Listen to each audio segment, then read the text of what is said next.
ओम शांति। 30 दिसंबर के ईश्वरीय महावाक्य नंबर 1।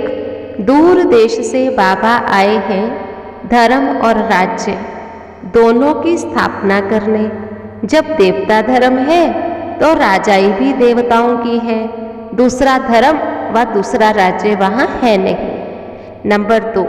सतयुग, वहाँ पर कोई कर्म भोग यानी बीमारी आदि नहीं होती है। बीमारियां आदि सिद्ध करती है कि आत्माएं पापों की सजा कर्म भोग के रूप में भोगती हैं, जिसे ही पास्ट का हिसाब किताब कहा जाता है। और सतयुग में कोई पाप होता नहीं, इसलिए वहाँ पर कर्म भोग आदि नहीं होता है। नंबर 3। बाबा हमें इशारा देते, बच्चे तुम बुद्धि योग की थोड़ी लगाते रहो, यहाँ बैठे बाबा को याद करते रहो। प्यार से याद करेंगे तो तुम बाप के गले का हार बन जाएंगे। तुम्हारे प्रेम में आंसू आ जाने चाहिए, ये प्रेम के आंसू माला का दाना बन जाए। नंबर 4। शिव बाबा जो बातें हमें सुनाते हैं इसको पढ़ाई कहा जाता है। इसके लिए बहुत सारे कॉलेज खुलते जाएंगे। ये बेहद के बाप की यूनिवर्सिटी, इसको कहा जाता है पांडव गवर्नमेंट कहा जाता है सारवंटी को। अब तुम जानते हो सारवंटी स्थापन हो रही है, धर्म प्लस सारवंटी, जिसको कहेंगे रिलीजो पॉलिटिकल।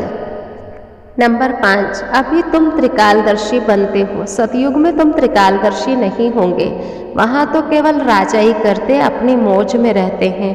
यहाँ पर तुम त्रिकालदर्शी अर्थात तीनों लोकों के बारे में जानते हो। नंबर 6। तुम बच्चों की बुद्धि में यह चक्र रहना चाहिए, हम ब्राह्मण ही देवता बनते हैं।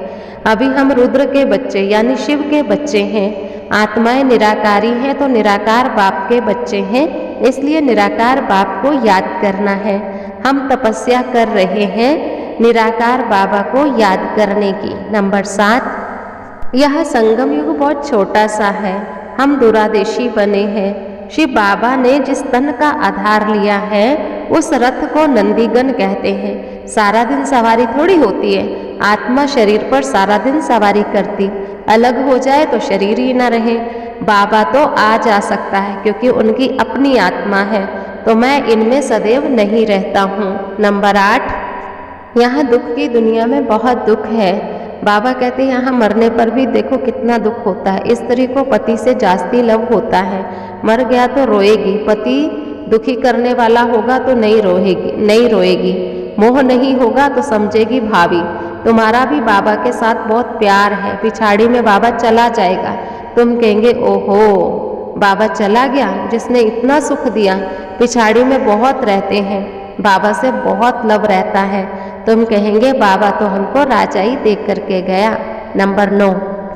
बाप का फरमान है मुझे याद करो, याद की यात्रा में रहो। जैसे दौड़ाया जाता है फलाने स्थान को हाथ लगा कर आओ, फिर नंबरवार होता है। यहाँ भी जितना बाबा को जास्ती याद करेंगे, पहले दौड़ी लगा कर जाएंगे, वही फिर पहले स्वर्ग में लौटकर आकर राज्य करेंगे। तुम सब आत्माएं बुद्धि योग की दौड़ी लगा रही हो।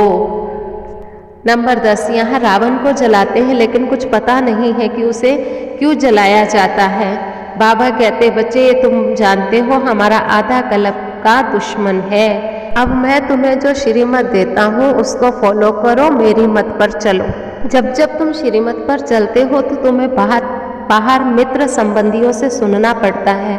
कई लोग तो बहुत बोलते हैं, गाली भी देते हैं। ब्रह्मा बाबा कहते हैं मैं भी गाली खाता हूँ, तुम बच्चे भी बने हो तो तुमको भी हिस्सा तो लेना ही पड़ता है, नहीं तो ये अपने धंधे में था, गाली की तो कोई बात ही नहीं। सबसे जास्ती गाली मुझे देते हैं, अपना धर्म कर्म भूल गए हैं। और कहीं भी जाओ कुछ नहीं कोई कहता, यहाँ धर्म की स्थापना हो रही है ना, जैसा कहते वैसा करना पड़ता है, इसलिए गाली खाते। अच्छा, वरदान। सर्व शक्तियों का अनुभव करते हुए समय पर सिद्धि प्राप्त करने वाले निश्चित विजयी भव। सर्व शक्तियों से संपन्न निश्चय बुद्धि बच्चों की विजय निश्चित ही है। जैसे किसी के पास धन की, बुद्धि की व संबंध संपर्क की शक्ति होती है तो उसे निश्चय रहता है कि ये क्या बड़ी बात है, आपके पास तो सब शक्तियाँ हैं, सबसे बड़ा धन अविनाशी धन सदा साथ है। तो धन की भी शक्ति, बुद्धि और पोजीशन की भी शक्ति, इन्हें सिर्फ यूज करो, स्व के प्रति कार्य में लगाओ तो समय पर वृद्धि द्वारा सिद्धि प्राप्त होगी। स्लोगन है, व्यर्थ देखने व सुनने का बोझ समाप्त करना ही डबल लाइट बनना है। मैं निश्चित विजयी आत्मा हूँ।